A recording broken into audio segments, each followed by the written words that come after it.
Ariel Helwani in San Diego alongside light heavyweight contender for the UFC, Phil, Mr. Wonderful Davis. And now I am on your home turf, my friend. I've come to you face to face. I wasn't in Seattle, unfortunately. Didn't have a chance to talk to you after the fight.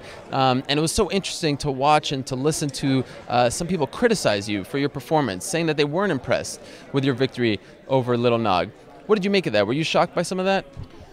You'll have that. No matter what you do, you'll still have a little bit of that. And, it just comes with the territory of, being in the UFC with other great talent where, guys beat the crap out of guys. You got your Rampage and your, Shoguns and John Jones and all these great guys that finish people. And, if you're a really tough guy and you can't finish people, then you seem like you're lesser of a person. And for the most part, yeah, those guys they're up here. I'm not there yet. Do you feel as though the expectations were a little too high? Like they're expecting you, Nogueira is a guy who's never been stopped. I mean, this is a guy who's been around the sport for so many years. You just dominated him for 3 rounds. Do you feel as though, like, what more do I need to do to impress you?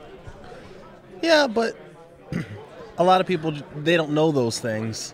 That Nogueira is the type of guy that is nearly impossible to finish, and they don't know all the things the fact that I took the fight on short notice against a southpaw who's a really good boxer and was able to stay out of most of his dangerous strikes, that and do some good effective striking of my own, that's pretty good in my opinion. He stopped some takedowns, but wrestling's what I do. He couldn't stop all of them, so it's kind of like, who won and who lost. You know what I mean? I get confused. Like, what did you expect to happen? Right.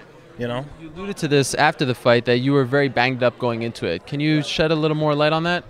Yeah, I had a pretty bad sprain going into this fight, and I basically had to walk myself through a victory. It was just one of those things I could have pulled out and been okay with it, but I really wanted to fight this guy. I mean, he's such a great person and such a well respected in the sport. It was just I had to do it. What did you sprain? I can't say that. That's what I was getting at. Can't say that. It's confidential.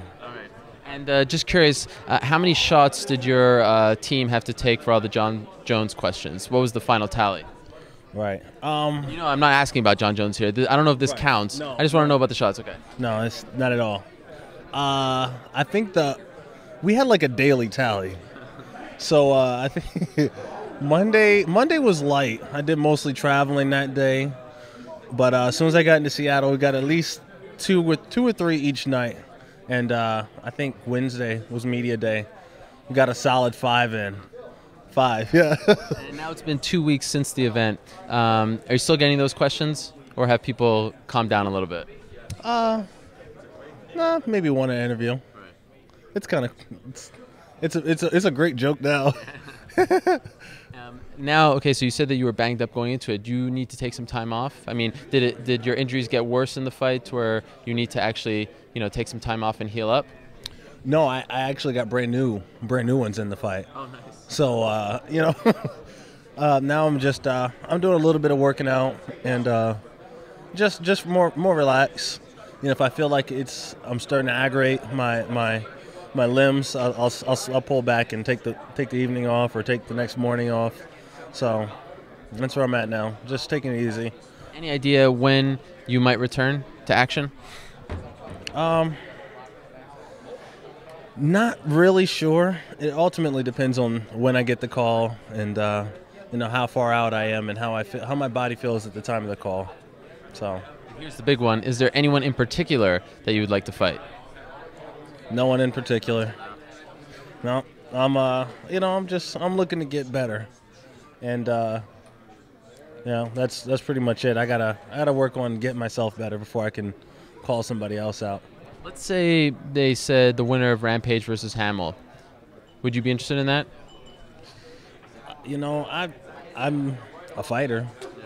This is what I do. When's that tennis video coming out with you and Chandela? I don't know. I don't Seems know. like they're trying to squash it and not let it get out there. Yeah, and you know what else? She is part of the reason why I got injured before that fight. The tennis match. Yes. Wait till you see it. She overhand. I don't know what you call it. It's not even a real move, but she smashed the ball right into my occipital lobe. Yeah. How was your back turned to her? I was going to go chase a lob, and I'm running, and I'm looking back, and instead of like, I don't know how I don't know what she did. Some type of black magic or something. She shot a second ball at you, it sounds like. Yeah. And I like how you say you're running like this. With the racket, it seems like it'd be weird to do that. With the racket. But I don't know what happened. But all I know is I got hit in the back of the net with a tennis ball, all caught on camera. And I passed out for at least 2 minutes. Do you think she's telling the Zuffa people to not put this out there because it could obviously get her in trouble? I think Nog had her on payroll. Yeah. That makes sense. Yeah. I will say, though, I was watching her specifically during your fight. She was cheering for you, my friend. That was the only thing I was really watching. I just wanted to see the body language. Yeah. I like that stuff. Yeah. Definitely. That's it. That's it. Thank you for the time, Phil. Good to see you as always. And congratulations on the big win. Much.